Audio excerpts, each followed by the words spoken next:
I usually use a rule of 3. If we're interacting and you do something that I find disruptive, I'll note it. It's like potential dragon, gone. And I leave it be.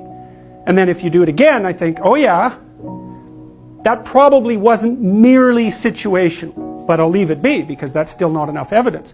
But if you do it a third time, then I'll say, hey, I just noticed this. And you'll say, no, that didn't happen. And I'll say, yeah, not only did it happen, but it happened here and it happened here, and I'm not making this up. So there's something going on here, like I'm not ignoring it, and we can get to the bottom of it. And then they'll come up with a bunch of objections about why that isn't necessary, and you push those aside, and they'll come up with a few more objections, and they'll push those aside, and then usually they'll get mad or burst into tears, and if you push that aside, then you get to have a conversation. Right, and then you can solve the problem. But man, you got to be a monster, because first of all, you need 6 arguments about why their objections aren't going to stop you.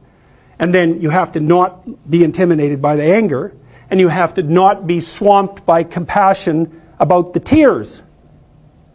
And then you can have a conversation. And people don't do that. They won't do that.